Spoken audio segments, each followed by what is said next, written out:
When you need Jesus, invite him just as he is, just as you are. చాలా మంది యేసు ప్రభు దగ్గరికి రామ్మ అంటే నాకు చిన్న బలహీనత ఉందండి వెస్లీ గారు, అది మానుకున్న తర్వాత వస్తానండి యేసు ప్రభు దగ్గరికి అంటే. ఇప్పుడు ప్రశ్న అడుగుతాను, డాక్టర్ గారి దగ్గరికి రోగం తగ్గడానికి వెళ్తామా తగ్గించుకున్నాక వెళ్తామా చెప్పండి.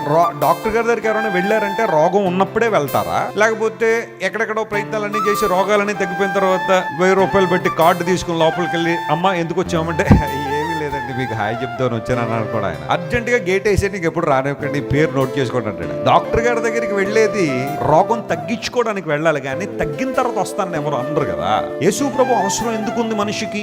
ఆయన ఈ లోకానికి వచ్చినప్పుడు స్పష్టంగా చెప్పేశారు ఏమనంటే, రోగము గల వారికే వైద్యుడు అవసరం ఉంది కానీ ఆరోగ్యం గల వారికి వైద్యుడు అక్కర్లేదు. నేను నీతిమంతులను పిలవడానికి రాలేదు కానీ పాపులను పిలవడానికి వచ్చాననే విషయాన్ని చాలా క్లియర్ గా స్పష్టంగా యేసు ప్రభు చెప్పేశారు. త్రాగుడు మానుకున్న తర్వాత యేసు ప్రభు దగ్గరికి వస్తానండి, జోదం మానిన తర్వాత యేసు ప్రభు దగ్గరికి వస్తానండి, సినిమాలు మానిన తర్వాత యేసు ప్రభు దగ్గరికి వస్తానండి, లేదా మరొకటి మానుకున్నాక యేసు ప్రభుకి వస్తానంటే జాగ్రత్త విను సహోదరుడా, సాతాను నేను ఎప్పటికీ రానివ్వడు. ఎందుకోసం అంటే నువ్వు ఎప్పటికీ వాటిని మానుకోలే. లేఖనాలు స్పష్టీకరిస్తున్న విషయం ఆనాడు ఈనాడు ఏనాడైనా పాపం చేసే ప్రతివాడు పాపమునకు దాసుడు.